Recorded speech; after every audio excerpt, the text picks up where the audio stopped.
So hello everybody, welcome to this lecture. आज हम यहाँ पर एक बहुत ही शानदार, बहुत ही अच्छा और एक बहुत ही प्यारा लेक्चर कवर अप करने वाले हैं। और टॉपिक का जो नाम है वो रहने वाला है एनिमल टिश्यूज।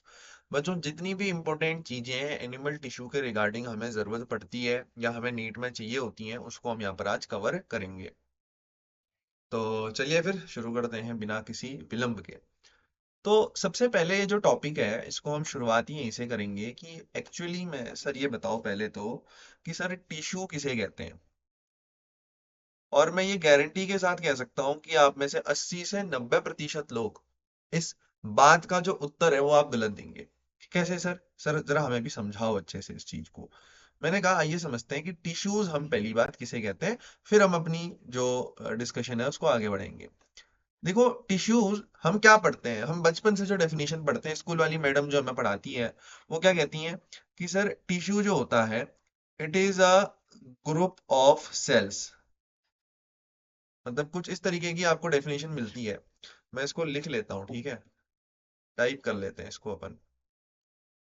टिश्यूज की जो डेफिनेशन है उसको अपन टाइप कर लेते हैं तो अच्छे तरीके से आपको दिख भी पाएगा।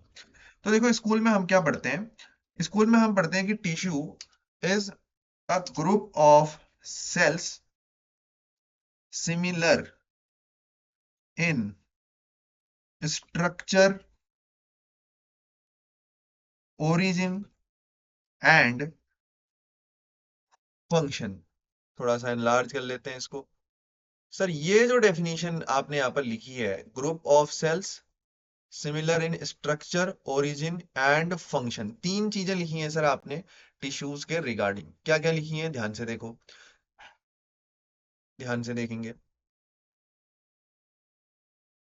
ठीक है ना? कलर लेआउट को हम कर लेते हैं यहाँ से।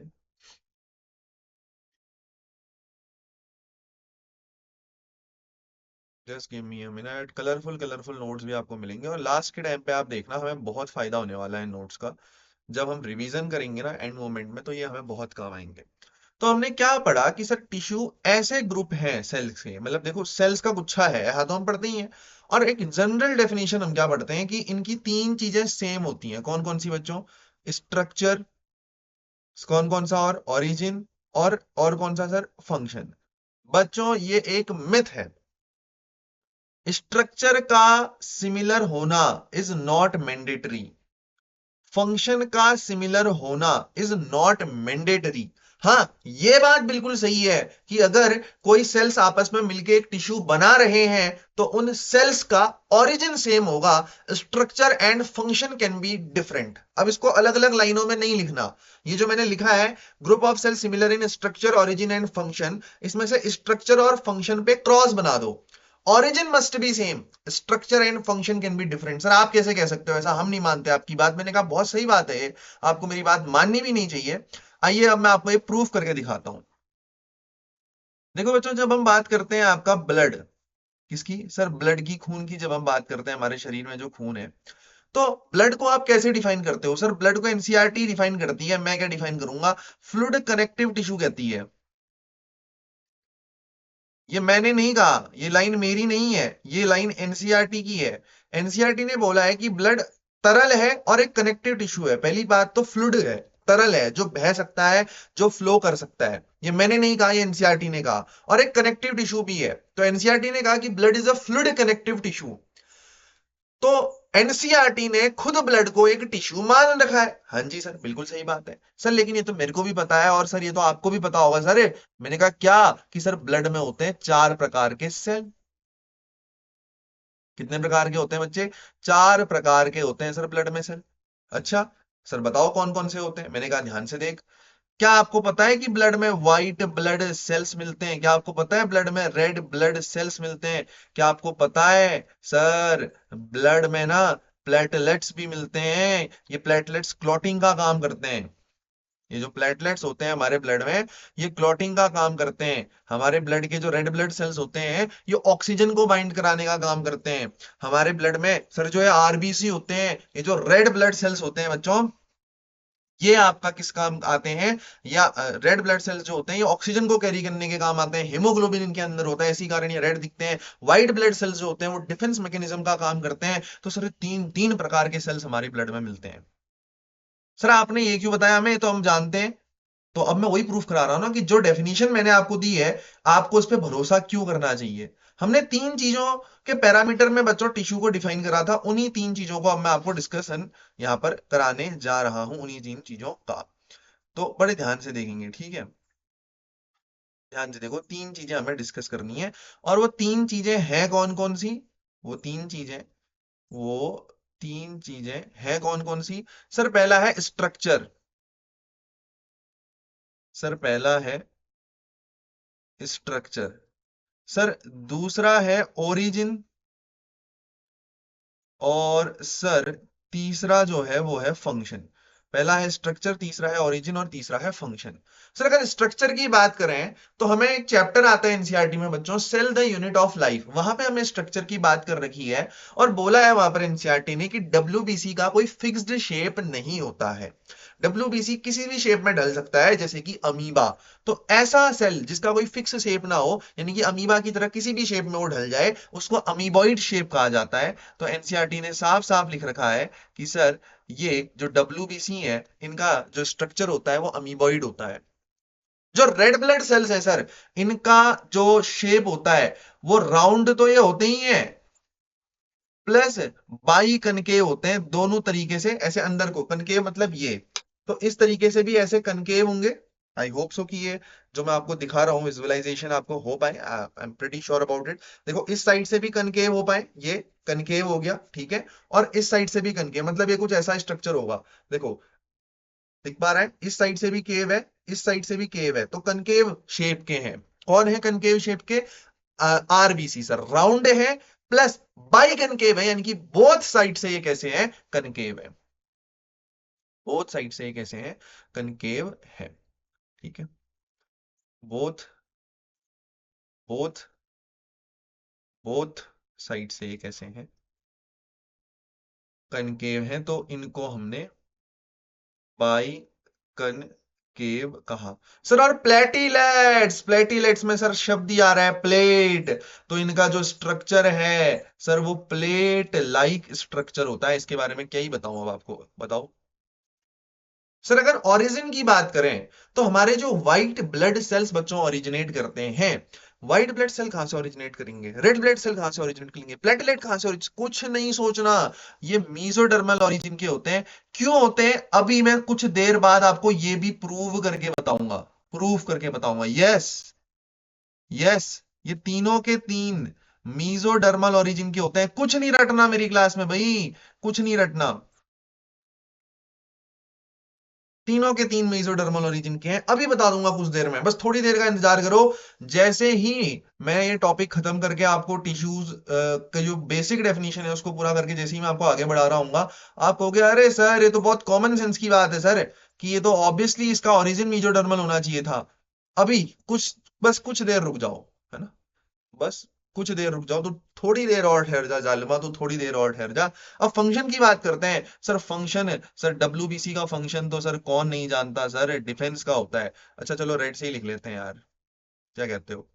इसका जो फंक्शन होता है सर, ये किस चीज का होता है? सर ये डिफेंस का होता है। सर रेड ब्लड सेल्स का जो काम होता है वो क्या होता है? सर ऑक्सीजन को कैरी करने का होता है, कार्बन डाइऑक्साइड को भी कैरी करते हैं। बट मेजर फंक्शन अगर आप मेरे से पूछोगे तो मैं यही कहूंगा कि हाँ सर ये जो होता है ऑक्सीजन को कैरी करते हैं। या चलो और अच्छा शब्द अगर आप कुछ लिखना चाहो तो आप ऐसे लिख दो, गैसियस ट्रांसपोर्ट करते हैं, क्योंकि कार्बन डाइऑक्साइड को भी कैरी करते हैं।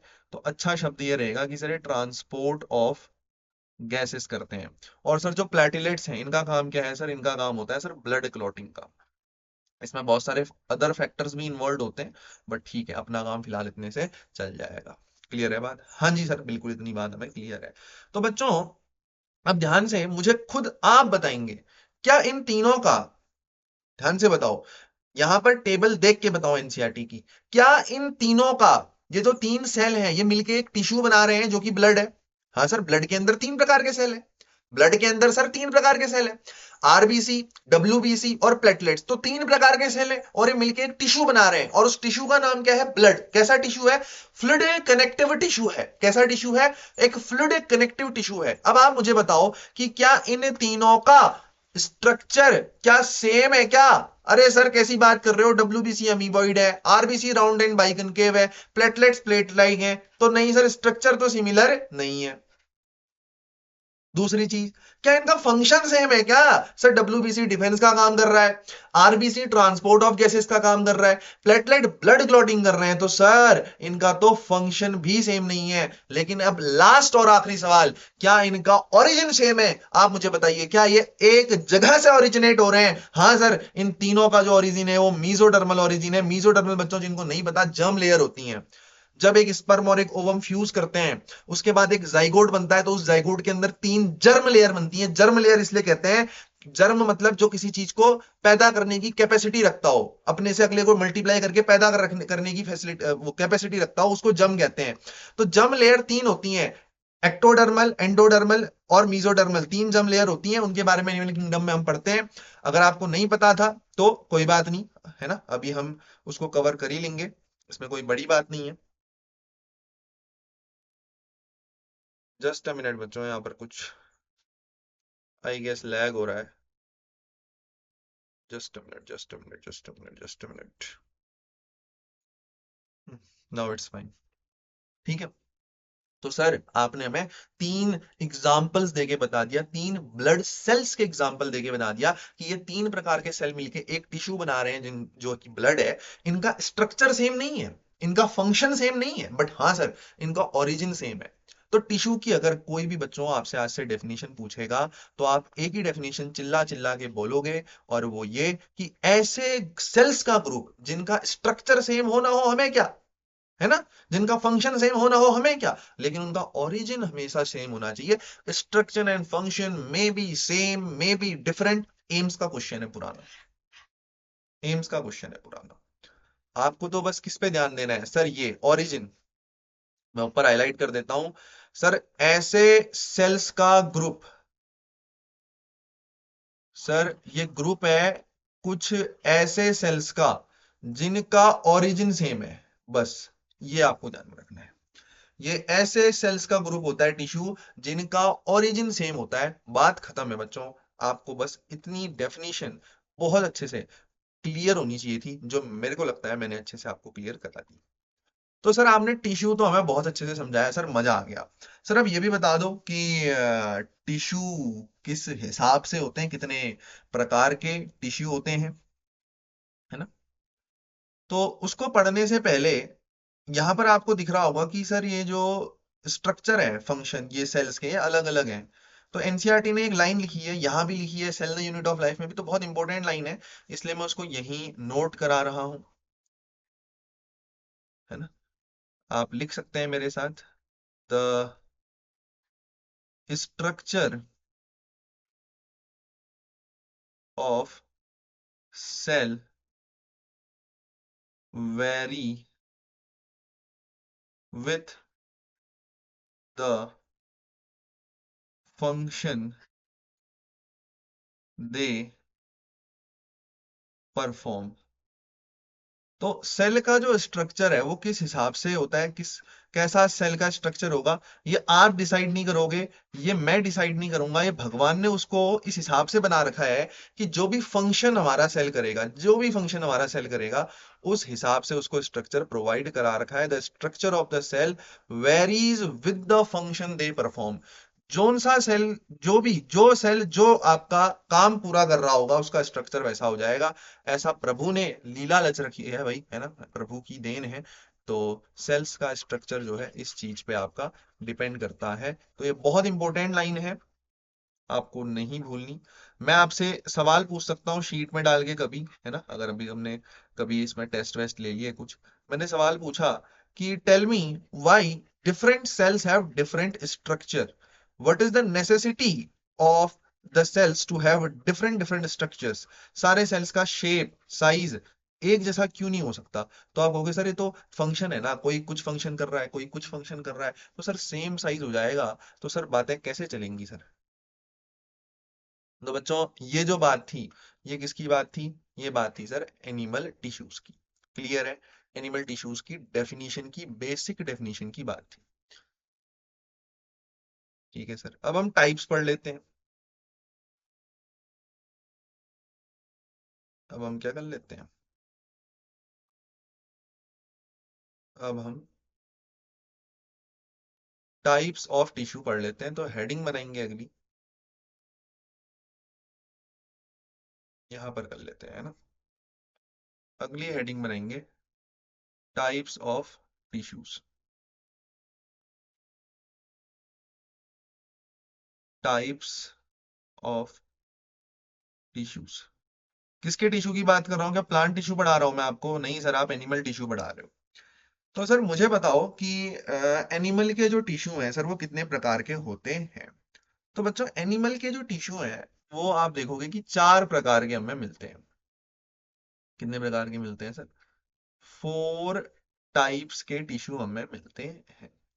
अब देखो बहुत बेसिक वाली बात आ गई। मैंने कहा कि सर ये है आपका स्पर्म, है ना, ये है आपका ओवम। जब ये दोनों फ्यूज करें, है ना, ये हैप्लॉइड स्पर्म था, ये हैप्लॉइड ओवम था।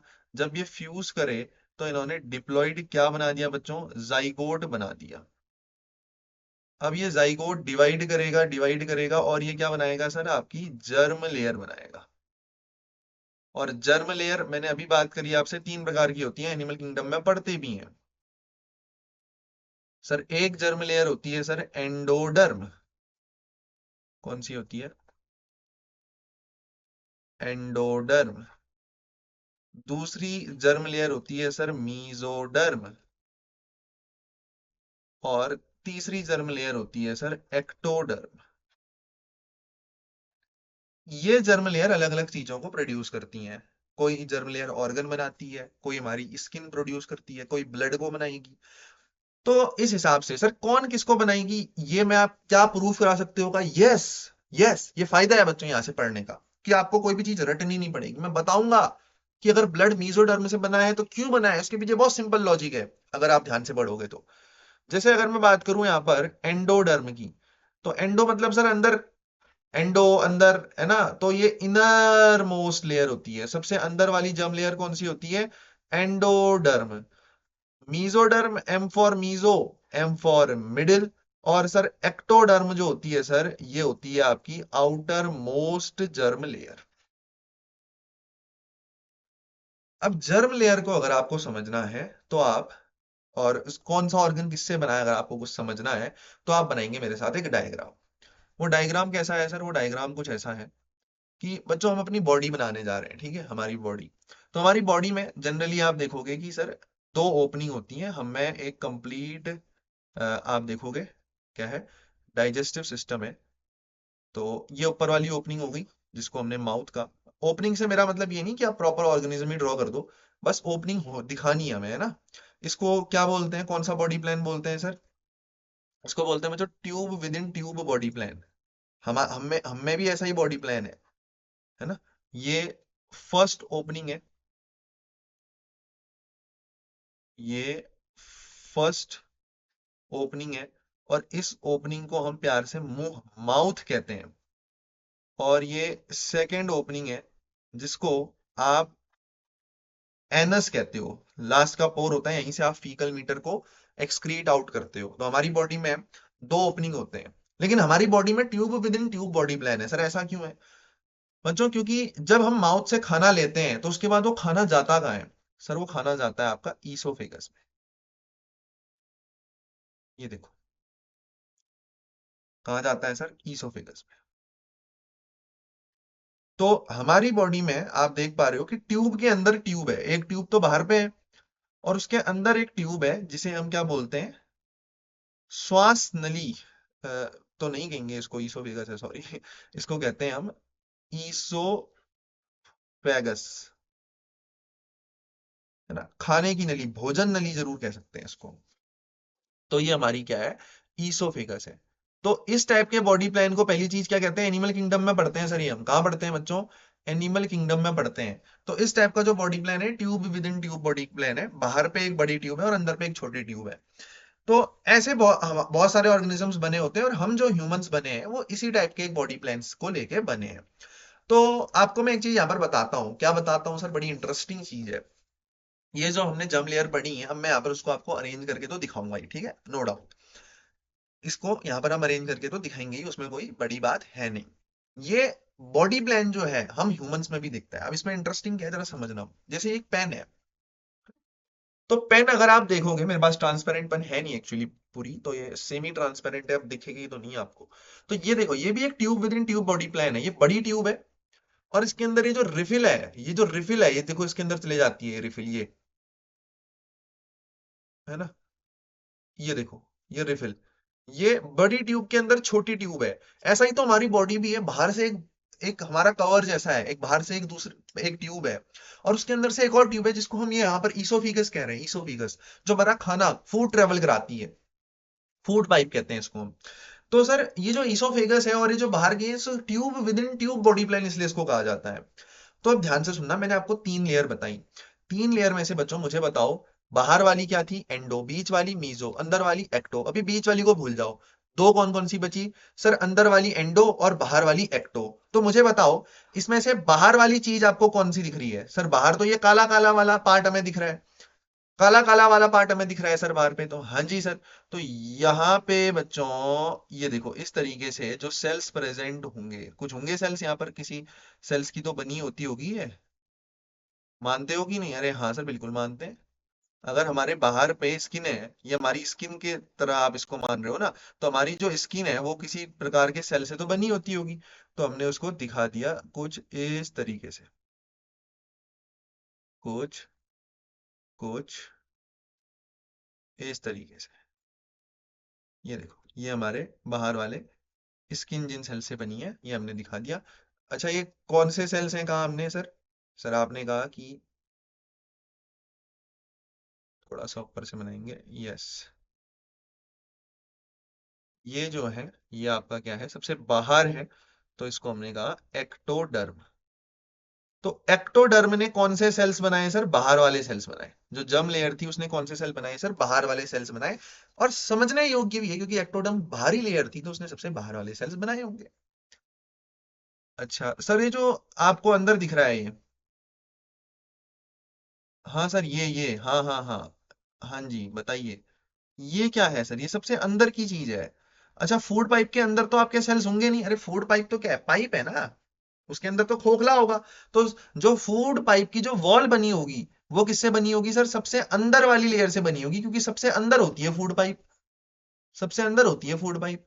तो ये किससे बने होंगे बच्चों? ये बने होंगे आपके एंडोडर्म से। मानते हो कि नहीं यार, ये चीज बताओ। अरे सबसे बाहर वाली जो लेयर थी मैंने दिखा दी, ब्लैक ब्लैक कलर की, एक्टोडर्म से बनी है। सबसे अंदर वाली जो थी, ये मैंने आपको विजुअलाइज करा दिया सर, ये किससे बनी है सर? सर ये बनी है सर आपका एंडोडर्म से। लिख लीजिए, एंडोडर्म से, एंडोडर्म, है ना। अब देखो जरा, अब मजेदार चीज है, सर बीच में भी तो कुछ सेल्स प्रेजेंट हो सकते हैं। हाँ, तो बच्चों ये जो बीच में देखो, आपको दिख रहा है यहाँ पर खाली जगह छूट गई है। ध्यान से समझना मेरी बात। आपको दिख रहा है कि सर ये बाहर वाली लेयर है, हमारे बॉडी का बाहर का कवरिंग है, ये चमड़ी है हमारी, और अंदर ये ईसोफेगस है, इनके बीच में कुछ जगह छूट गई है। ये देख रहे हो सर, ये सर, ये, हाँ हाँ सर, ये जगह छूट गई है सर। ये सर एम्प्टी स्पेस छूट गई है सर, अगर आपको दिख रहा है तो। सर ये एम्प्टी स्पेस छूट गई है बच्चों। इसी एम्प्टी स्पेस को अगर आपने एनिमल किंगडम में पढ़ा हो, सीलोम कहते हैं। ये जो एम्प्टी स्पेस आपको यहाँ पर दिख रही है, इसी एम्प्टी स्पेस को हम क्या कहते हैं? सीलोम कहते हैं, सीलोम। तो एक काम करते हैं हम, यहाँ पर ना एक जैसी चीजें, इसको ब्लैक से ही लिख लेते हैं, एंडोडर्म को, ताकि थोड़ी सी यूनिफॉर्मिटी बने डायग्राम में। ठीक है, इसको भी ब्लैक कलर से ही कर लेते हैं, कोई इशू नहीं है। ठीक है, तो सर ये जो कैविटी है, ये, इसको कहते हैं सर सीलोम।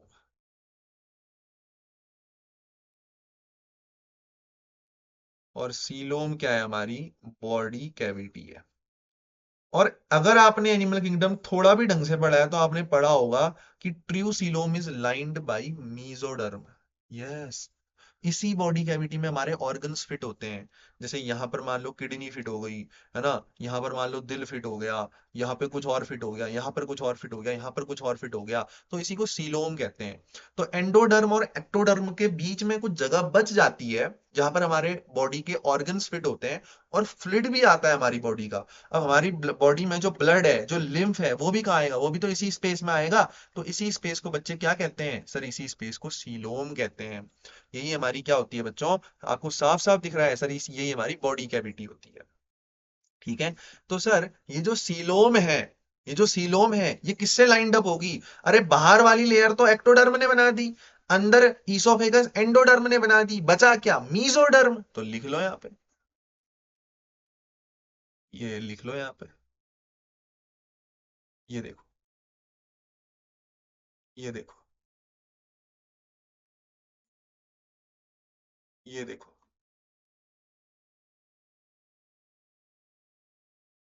ये देखो, ये हमने क्या बना दिया सर?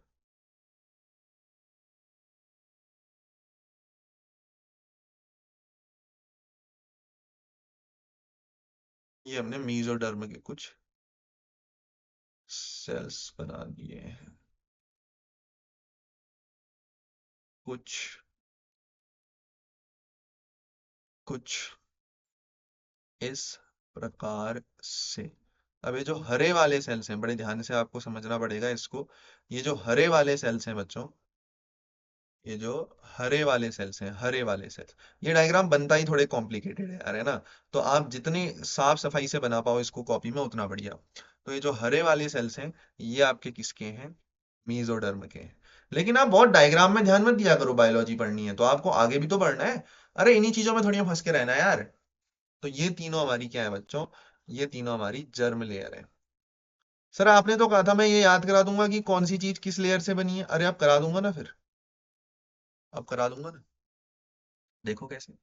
तो सर टिश्यूज हमने जैसे कि आपने बताया सर कि 4 प्रकार के होते हैं। कितने प्रकार के? ये देखो यहाँ लिखा है 4 प्रकार के। कौन कौन से होते हैं? आओ अब जानते हैं। आओ अब जानते हैं कि हमारे पास 4 प्रकार के जो टिश्यूज की हम बात कर रहे हैं वो कौन कौन से होते हैं। तो बच्चों जो 4 प्रकार के हमारे पास टिश्यूज हैं या जो टिश्यू होते हैं वो कौन कौन से हैं, जरा ध्यान से समझना। तो सबसे पहले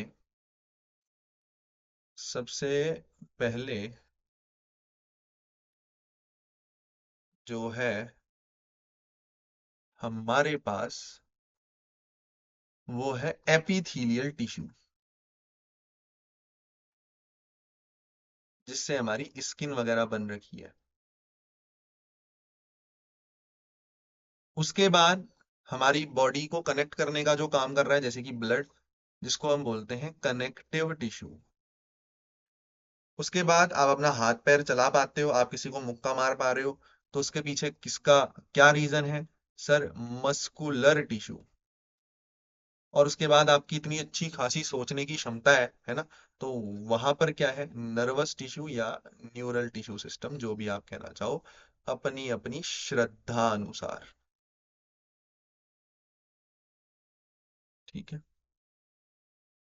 एपिडर्मल, कनेक्टिव, मस्कुलर, और लास्ट में क्या आएगा आपका?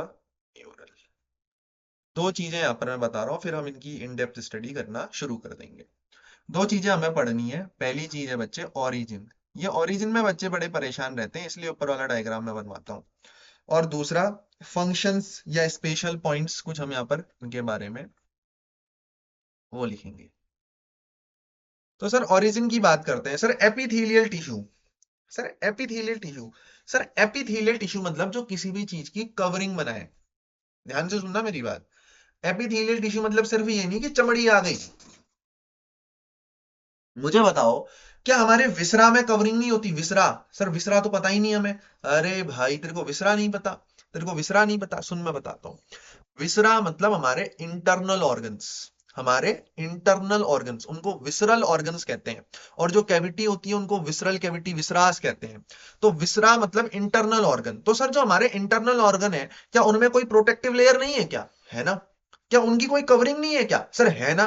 तो कवरिंग सिर्फ हमारी बाहर से नहीं है स्किन की, ये सिर्फ बाहर से कवरिंग नहीं है। हमारे हार्ट की भी कवरिंग है, पेरिकार्डियम। हमारे ब्रेन में भी कवरिंग है। हमारे सारे के सारे टिश्यूज जो हैं, हमारी किडनी में भी कवरिंग है रीनल कैप्सूल की। तो हम अंदर से भी कवर होते हैं। समझ में आ रही है बात? तो कैसे सर, कैसे समझाओगे इस बात को? मैंने कहा इसी डायग्राम को आप देख लो। जैसे बच्चों ध्यान से देखो, एपिथेलियल मतलब जो कवरिंग का काम करे, आगे डिटेल में हम पढ़ेंगे ही उसमें, तो यहां पर लिखने की कोई खास जरूरत है नहीं।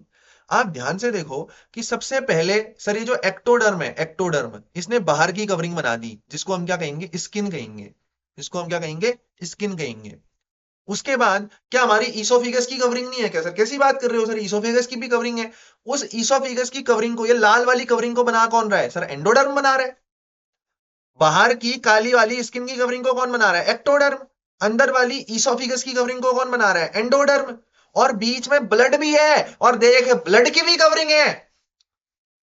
या जो भी ऑर्गन यहां पर रहेंगे, उन ऑर्गन को भी इन हरे वाले सेल्स ने कवर कर रखा है। तो ये बीच की कवरिंग को कौन बना रहा है? सर मीजोडर्म बना रहा है। सर मीजोडर्म बना रहा है। यानी कि मैंने क्या सीखा? मैंने ये जाना सर कि एपिथेलियल सेल्स, जिनका जो मेन काम है, जिनका जो मेन मुद्दा है वो कवरिंग का है, वो ओरिजिनेट कहीं से भी हो सकते हैं। वो ओरिजिनेट कहीं से भी हो सकते हैं। वो एंडोडर्मल भी ओरिजिन हो सकता है उनका, उनका मीजोडर्मल भी ओरिजिन हो सकता है, और उनका सर एक्टोडर्मल भी ओरिजिन हो सकता है। कहीं से भी ओरिजिनेट कर सकते हैं। ये बात सिर्फ बोली नहीं मैंने, प्रूफ करके बताइए। सर ऐसे ही कनेक्टिव टिश्यू है। अरे मुझे बता, कनेक्टिव टिश्यू आएंगे कहां पर? कनेक्टिव टिश्यू आएंगे कहां पर? सर ये इस कैविटी के अंदर ही तो आ पाएगा, अभी तो बताया, और जगह ही कहां है? कनेक्टिव टिश्यू क्या है? खून, ब्लड। ब्लड कहां पर आ पाएगा? सर इस जगह, इस सीलोम के अंदर ही तो आ पाएगा। और इस सीलोम की कवरिंग क्या है? सर ये तो मीजोडर्मल कवरिंग है। ये जो हरे वाले सेल्स हैं, ये तो मीजोडर्म है। यानी कि कनेक्टिव टिश्यू की कवरिंग मीजोडर्मल। अच्छा मसल्स, मसल्स बनेंगी, मसल्स। मसल्स कहां आ पाएंगी? सर मसल्स भी बीच ही में आ पाएंगी। तो मसल्स की भी कवरिंग क्या होगी? सर मीजोडर्म होगी। क्या मेरी बात क्लियर है मेरे भाई? और सर अगर नर्वस सिस्टम की बात करें, तो सर नसें तो अंदर है ना, अंदर। ये ईसोफेगस में भी नसें होंगी। तो ये जो नसों की जो कवरिंग है, नसों की जो कवरिंग है, ये बेसिकली आपका एक्टोडर्मल ओरिजिन होती है। ये मैं मानता हूं, ये थोड़ा सा आपको अभी अलग लगेगा, लेकिन इसमें मैं एक चीज आपको बताता हूँ। एक्टोडर्मल ओरिजिन क्यों होता है मसल्स का, अगर आप इनको थोड़ा सा और चीजों को डेप्थ में ले जाते हो ना, आपको ये और अच्छे से समझ में आता है। लेकिन इतना हम यहाँ पर अभी मैनेज कर सकते हैं, क्या बोलते हैं यार, एक्टोडर्मल ओरिजिन इतना हम मैनेज यहाँ पर कर सकते हैं। और इसमें ज्यादा कुछ नहीं है। देखो नसें हमारे शरीर से निकलनी है, और बाहर बाहर से ही तो जाती हैं। हमारी वर्टिब्रल कॉलम के अंदर से भी तो पेयर ऑफ नर्व्स निकलती हैं। तो एक्टोडर्मल ओरिजिन ही होना चाहिए ना। वैसे अगर आप थोड़ा आगे पढ़ोगे तो आपको समझ में आएगा, थोड़ा लोकोमोशन पढ़ लोगे, थोड़ा और चीज पढ़ लोगे, तब और अच्छे से समझ में आता है। इसलिए मैं ज्यादा अभी यहाँ पर चीजों को दबाव में नहीं डाला। बहुत इजीली है, इसको समझना बहुत इजी है। बस थोड़ा सा सिलेबस का आगे पीछे वाला लॉजिक है, और कुछ नहीं। एपिथेलियल सेल तीनों चीजों से बन सकते हैं। कनेक्टिव टिश्यू, एपिथेलियल टिश्यू तीनों चीजों से ओरिजिनेट हो सकते हैं, endoderm, ectoderm, mesoderm. Connective tissue सिर्फ मीजोडर्मल ओरिजिन के होते हैं। मस्कुलर टिश्यू भी सिर्फ मीजोडर्मल ओरिजिन के होते हैं। और न्यूरल टिश्यू सिर्फ किसके हो सकते हैं? एक्टोडर्मल ओरिजिन के हो सकते हैं। थोड़ा समझने वाली बात है बच्चों, आगे को जाओगे खुद समझ जाओगे। ठीक है। अब सर स्पेशल पॉइंट्स, जैसे आप यहां पर देखो इनके फंक्शंस क्या है। सर एपिथेलियल टिश्यू जो है, सर वो कवरिंग का काम कर सकते हैं। सर कवर किसको करेंगे? कवर बच्चों जैसे स्किन को करेंगे। या फिर सर ये लाइनिंग का काम कर सकते हैं, लाइनिंग का सेपरेट करने का काम कर सकते हैं। अरे आपका आंत और आपका पेट जुड़ा हुआ है क्या? नहीं ना। उनके बीच में एक लाइन है, मतलब ये पेट है तो पेट की भी अंदर की लाइनिंग है, उसको कवरिंग नहीं बोलते, बेसिकली उसको लाइनिंग बोलते हैं। पेट की कवरिंग को पेट की लाइनिंग बोल देते हैं बायोलॉजी की भाषा में। तो लाइनिंग शब्द हम यूज करेंगे किसके लिए? इंटरनल ऑर्गन्स के लिए। ध्यान से सुनना क्या बोल रहा हूं। एपिथेलियल का काम ही क्या है? सर कवरिंग का ही है। लेकिन अगर स्किन के रिस्पेक्ट में बात करोगे तो हम कहेंगे कि ये कवर कर रहा है। और विसरल ऑर्गन्स के रिस्पेक्ट में बात करोगे तो हम कहेंगे कि इसने लाइनिंग क्रिएट कर रखी है, और कोई बड़ी बात नहीं है। कनेक्टिव टिश्यू का काम क्या है सर? पहली चीज तो ये सपोर्ट प्रोवाइड करता है एपिथेलियल टिश्यू को, एपिथेलियल टिश्यू इसी के ऊपर रेस्ट करेगा, रेस्ट करेगा। आगे पढ़ेंगे, अभी यहाँ पर लिखने की जरूरत नहीं है। और दूसरा इसका जो काम है वो लिंक करने का है, वो कनेक्ट करने का है। और ये मोस्ट अबंडेंट टिश्यू भी होता है हमारा।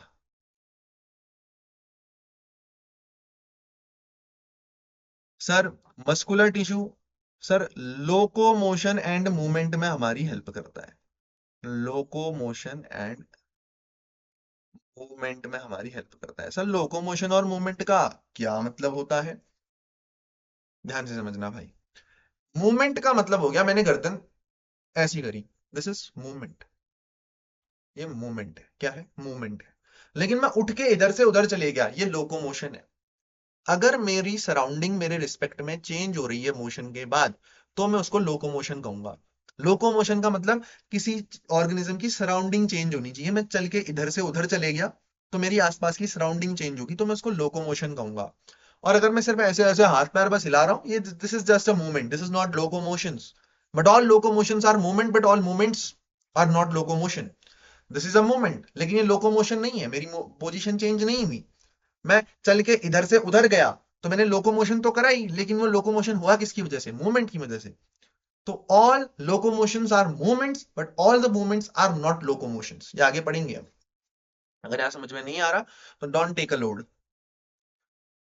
और न्यूरल टिश्यू का यूज होता है sir neural control and coordination. Neural control and coordination में। ठीक है यार, ठीक है यार। मुझे बताओ, इतनी चीजें हैं, इतनी चीजें हैं, क्या आप बहुत इजीली कवर कर सकते हो कि नहीं? इतना तो कर ही सकते हो। इतना एक्सप्लेनेशन देने के बाद तो आप इसको जो है कवर कर ही सकते हो। मुझे तो नहीं लगता कि यहाँ पर अब आपको कोई अन्य प्रकार की जो दिक्कत है वो यहाँ से आनी चाहिए। ठीक है।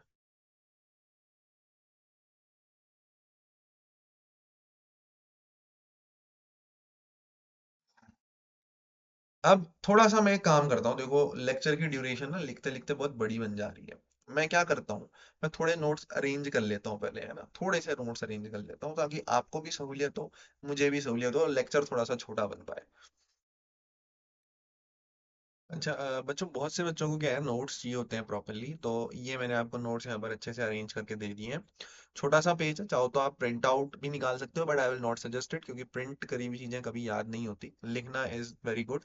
तो आप यहाँ पर इसका स्क्रीनशॉट भी ले सकते हो, या आप चाहो तो आप इसको नोट डाउन भी कर सकते हो। ठीक है, तो हम बढ़ते हैं यहाँ से आगे। हाँ जी, तो चलिए यहाँ से अब अपने कारवां को आगे बढ़ाते हैं।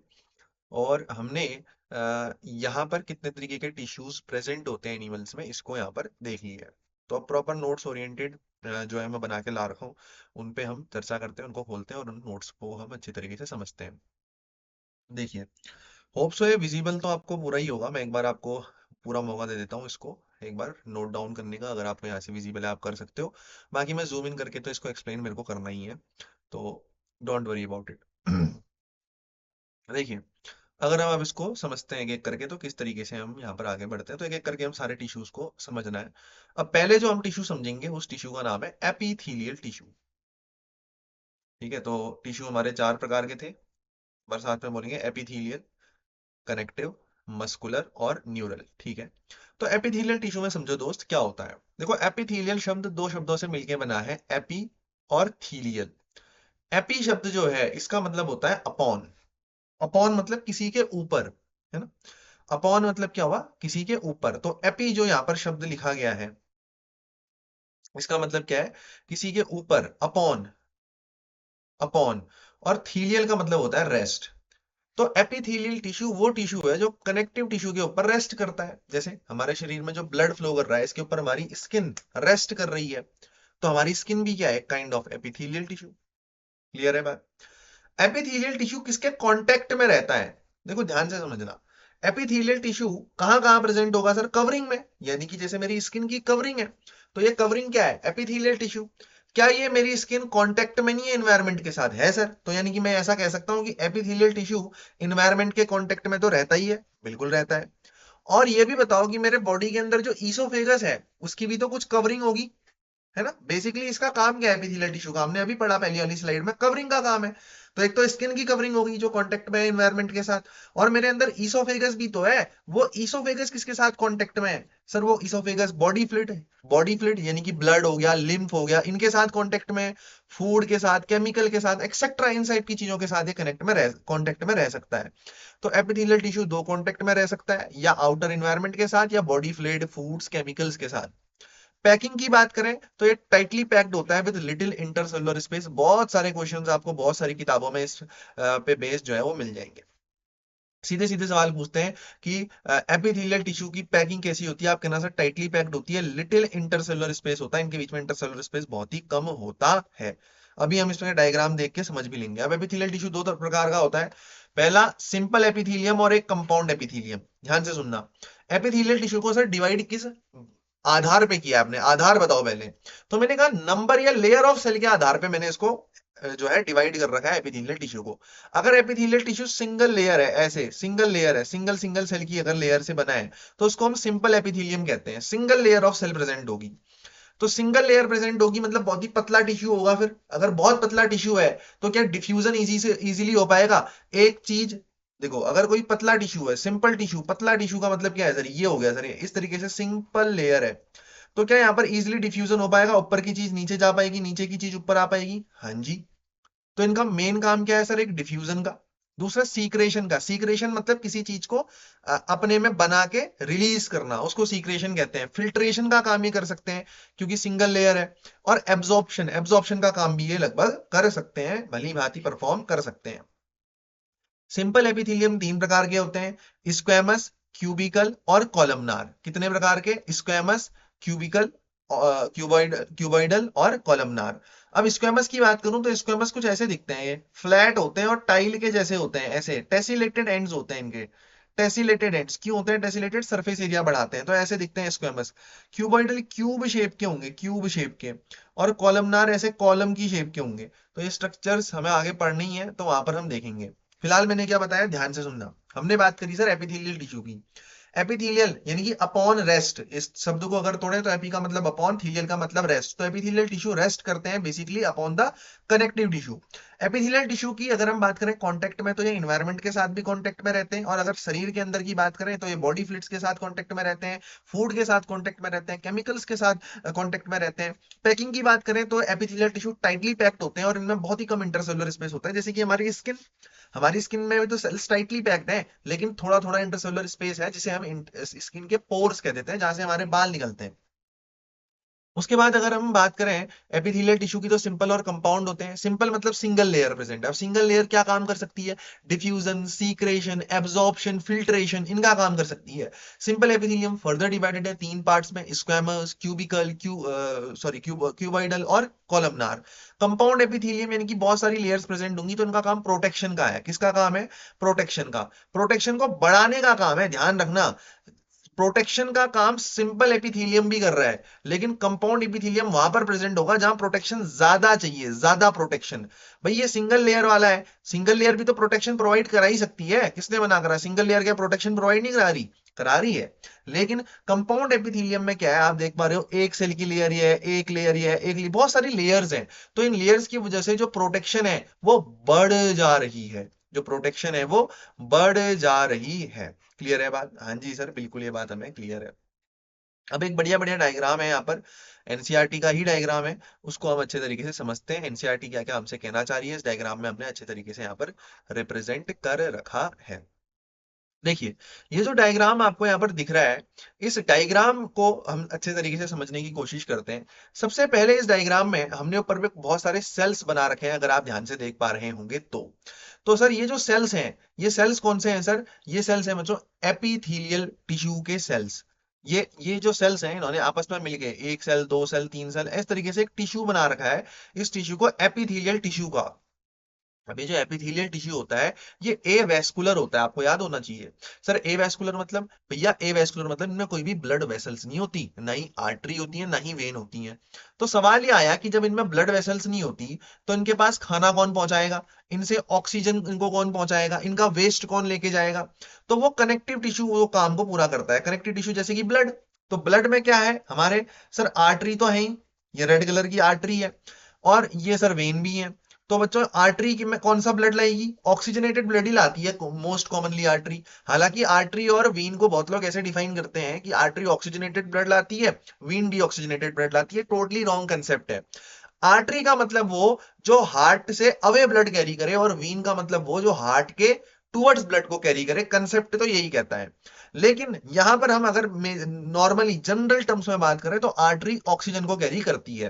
तो ये आर्टरी जो ऑक्सीजन ला रही है ये सिंपल डिफ्यूजन के थ्रू हमारे किसको पहुंचा देगी, सर आपके एपिथेलियल टिश्यू को पहुंचा देगी, ऑक्सीजन पहुंचा देगी, फूड पहुंचा देगी, जो जो भी इसेंशियल चीजें हैं। और इसमें बनी हुई CO2 और वेस्ट ये किसमें दे देगा, वीन्स में डाल देगा with the help of simple diffusion, क्योंकि ये तो बहुत पतला टिश्यू है सिंपल, इसको अब हमारा एपिथेलियल टिश्यू, तो ये इजीली डिफ्यूजन की मदद से अपने सारे काम करता है। दूसरी चीज, हालांकि ये एवेस्कुलर होता है, ध्यान से सुनना बहुत इंपॉर्टेंट लाइन है, एवेस्कुलर होता है मतलब इसमें कोई भी वेसल्स तो नहीं आती, ब्लड वेसल्स जैसे कि आर्टरी या वेन, लेकिन but nerve supply is present. लेकिन हमारे एपिथेलियल टिश्यू में आप देख पा रहे हो ये नर्व सप्लाई है यहां से जा रही हुई, ये देखो नर्व सप्लाई जरूर प्रेजेंट होती है, नर्व्स नसें जरूर प्रेजेंट होती हैं। नसें अलग चीज है, आर्टरी और वेन्स एक तरीके से अलग चीज है। नर्व सप्लाई से हमारे कहने का मतलब है कि सिग्नल्स जा सकते हैं, सेंसेशंस जा सकते हैं। आपकी स्किन में अगर कोई काटेगा तो आपको सेंसेशन जाएगा, अगर आप किसी गर्म चीज को छुओगे आपको सेंसेशन जाएगा। ये सेंसेशन किस वजह से आ पा रहे हैं, इस नर्व की वजह से। क्लियर है।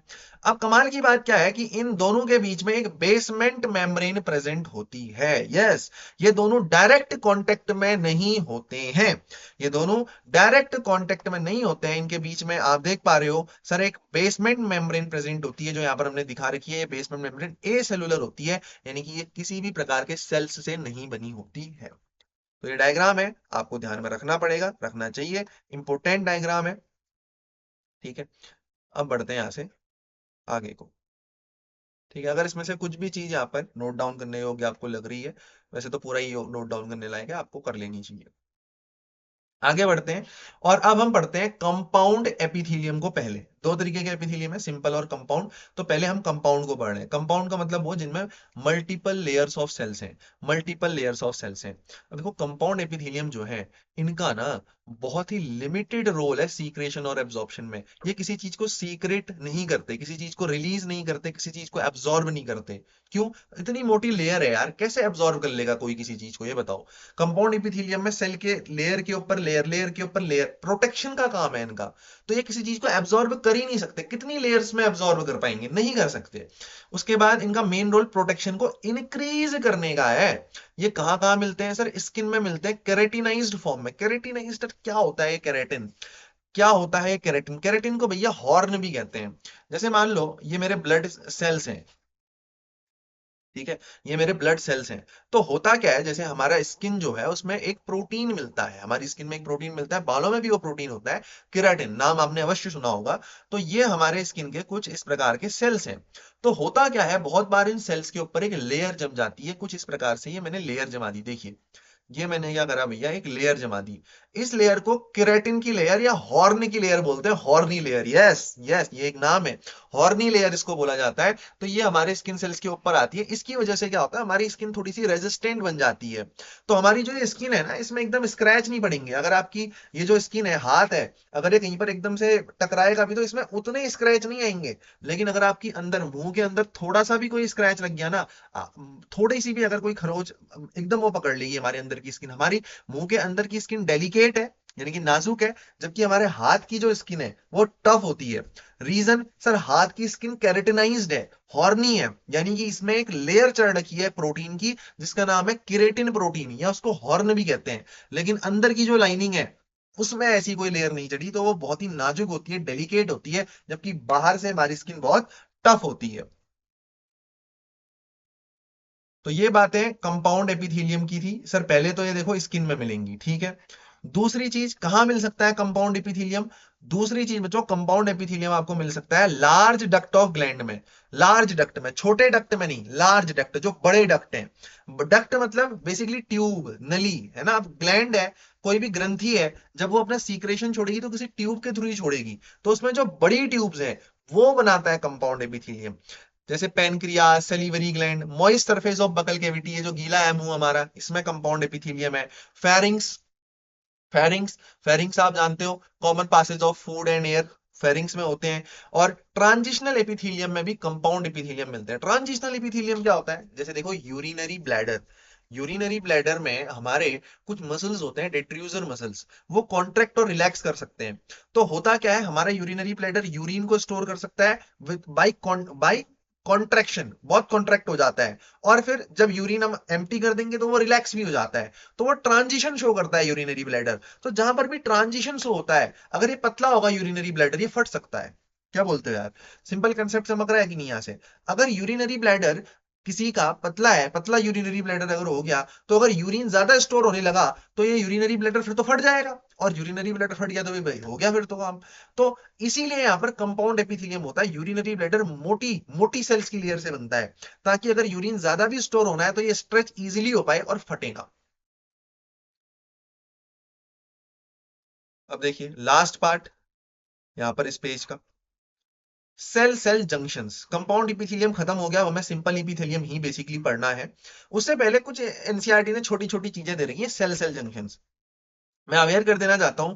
मैं यहाँ पर आपको चीजें बताऊंगा, you are literally going to forget them all if you are not reading NCERT just after the lecture. अगर हमें एनसीईआरटी लेक्चर के बाद हम कंप्लीट नहीं करते तो जो भी हम पढ़े हम भूल जाएंगे उसको। यस, ये एक बात है। तो एनसीईआरटी जरूर देखनी है लेक्चर के बाद कि सारी चीजें क्या वास्तव में कवर भी हो रही हैं कि नहीं। मैंने तो कराई है, बट अगर हम खुद नहीं देखेंगे उसको, खुद रीडिंग नहीं लगाएंगे एनसीईआरटी की, so it is of no use. Cell cell junctions की बात करें तो लगभग हर एनिमल टिश्यू में कुछ सेल सेल जंक्शंस मिलते हैं। सेल सेल जंक्शन, जंक्शन मतलब वो पॉइंट जहां पर कोई दो चीजें मिलती हो, जहां पर कोई भी दो चीजें मिलती हो। किरचॉफ्स लॉ में हम जंक्शन पढ़ते हैं। मान लो एक चौराहा है, चौराहा में बीच में जो चौराहा है उसको जंक्शन है। एक चौराहे में चार राहें, चार रास्ते मिलते हैं, तो it is a kind of junction. तो जंक्शन हर एनिमल टिश्यू में लगभग प्रेजेंट होता है। ये स्ट्रक्चरल एंड फंक्शनल लिंक्स को प्रोवाइड करता है बिटवीन द सेल्स। कहने का मतलब क्या है, एक सेल दूसरे सेल से स्ट्रक्चरली तो जुड़ता ही है, लेकिन उनके फंक्शंस भी बहुत बार लिंक हो जाते हैं।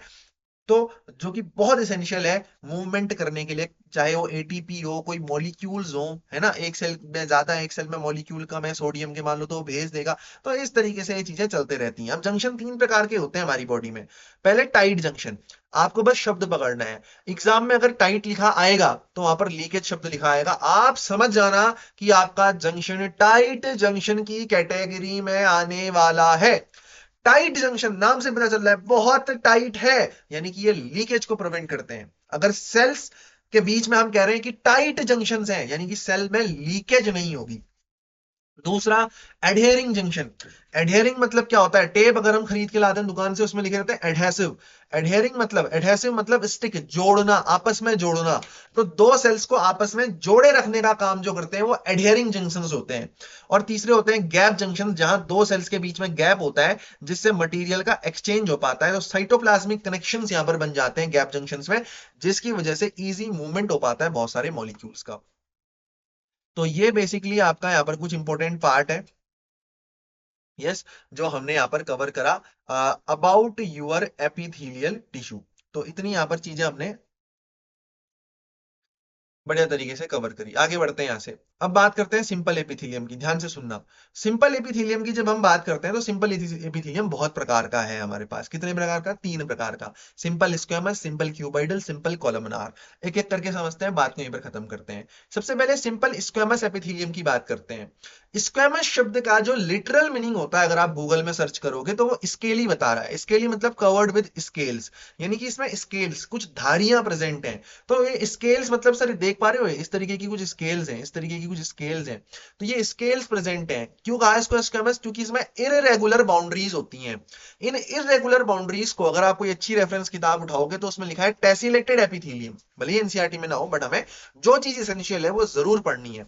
तो इसको टेसिलेटेड एपिथेलियम कहते हैं। टेसिलेटेड एपिथेलियम का सिंपल मतलब ये होगा कि इसकी बाउंड्रीज जो है वो इररेगुलर है, और इररेगुलर बाउंड्रीज है तो ये एसोसिएशंस को शो कर सकता है।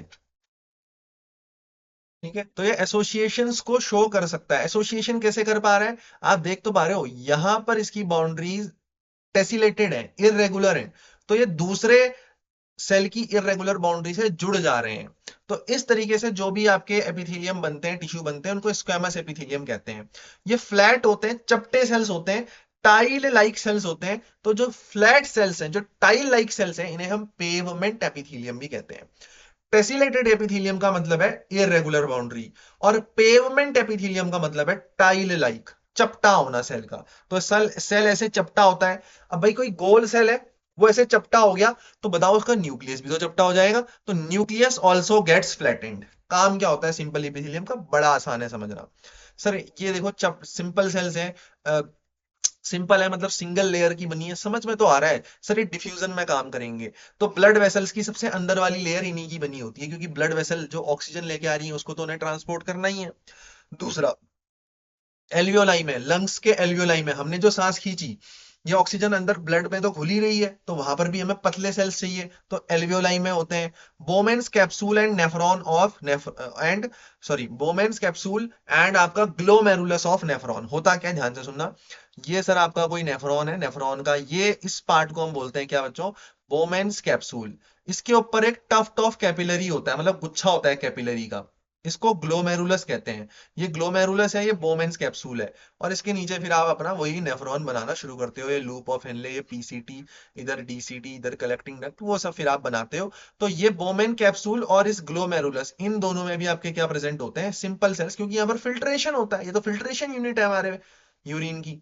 तो इसलिए यहाँ पर भी कौन सा सेल मिलता है सर आपको, यहाँ पर भी आपका सिंपल स्क्वेमस सेल मिलते हैं।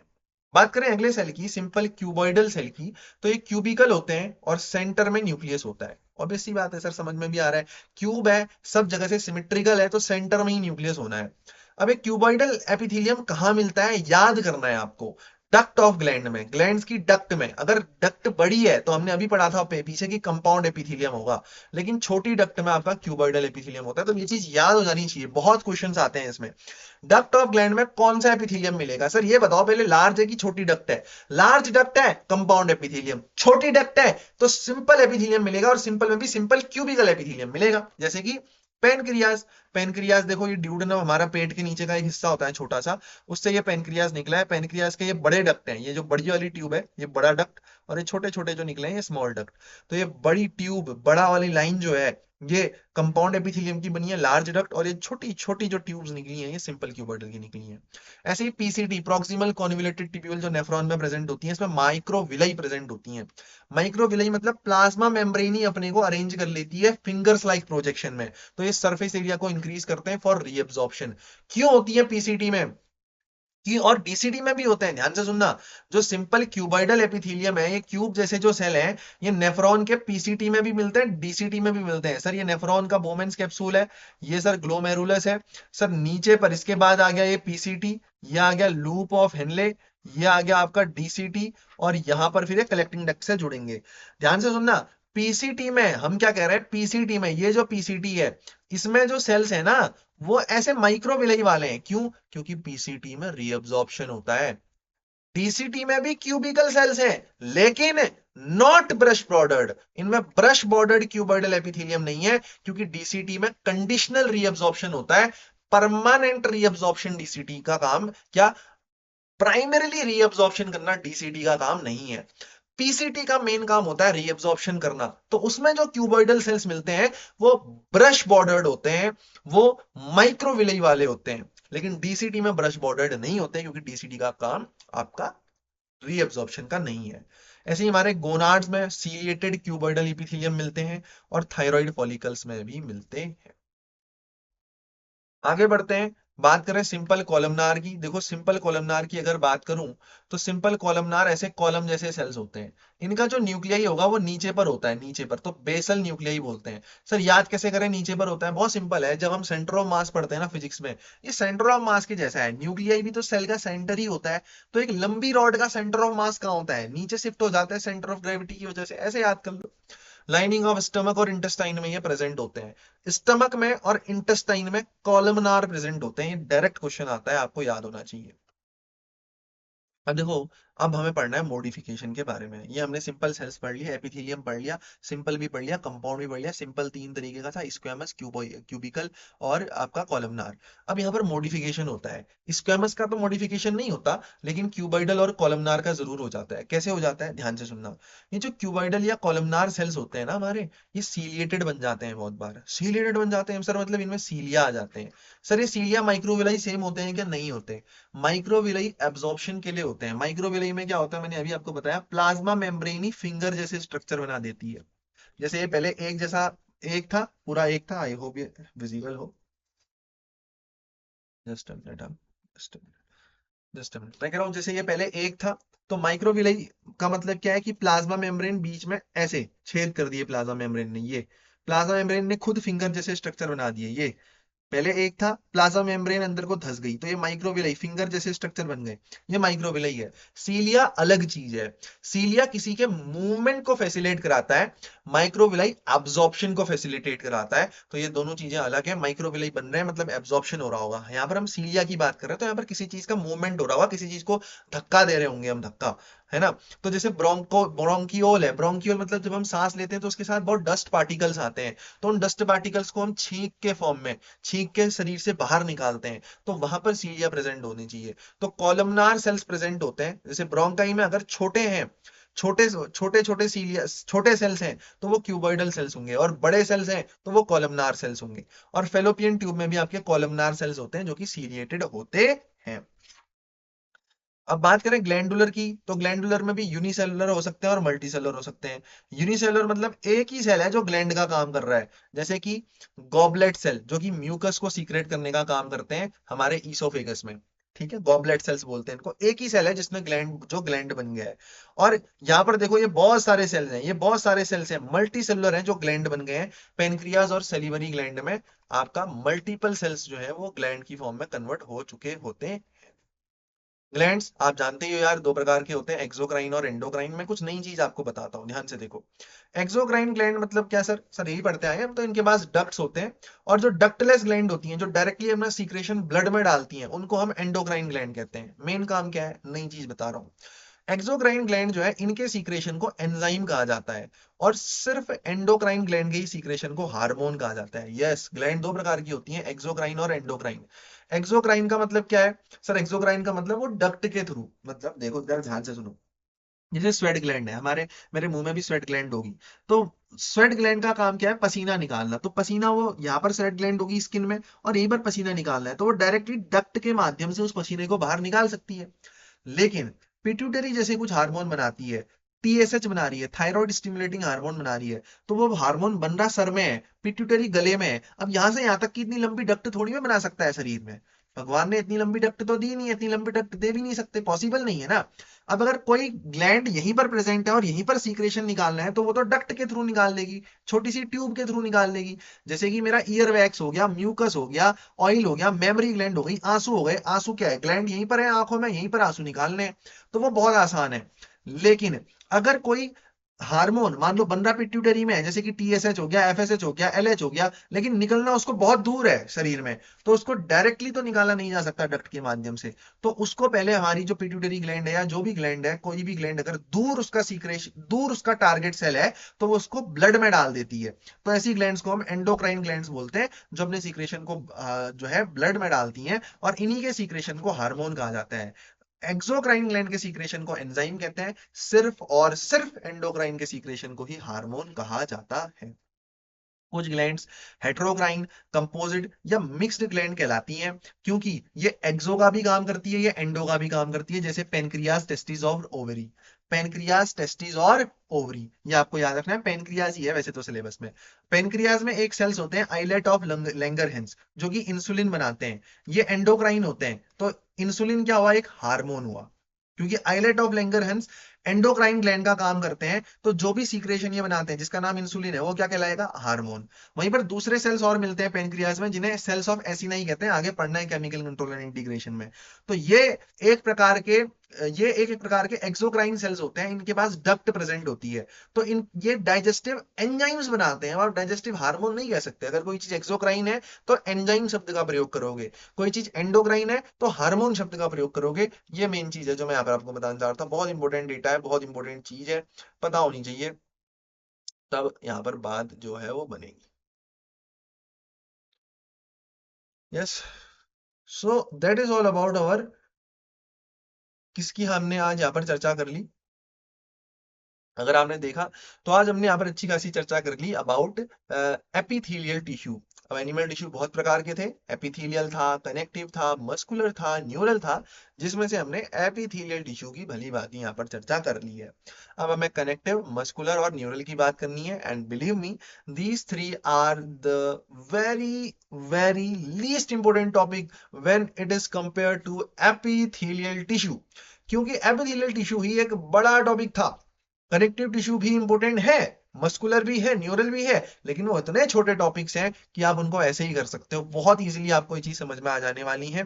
और साथ ही में जो न्यूरल टिश्यूज हैं ये, इनके लिए तो हमें सेपरेटली चैप्टर भी पढ़ने होते हैं, तो इनमें कोई हेडेक नहीं है। अगर आज की चीज हम अच्छे से कर लें जो हमने आज करी है epithelial, that is the main basic thing. ये बेसिक भी है, ये मेन थिंग भी है। अगर इसी को हम ढंग से कर लें तो it will be more than sufficient for us कि हम अगला जो बचा हुआ पोर्शन है एनिमल टिश्यूज का उसको बहुत इजीली निपटा सकते हैं। तो मोस्टली मैक्सिमम 2 लेक्चर इसके बाद या 1 लेक्चर में हमारा एनिमल टिश्यू एंड अप हो जाएगा।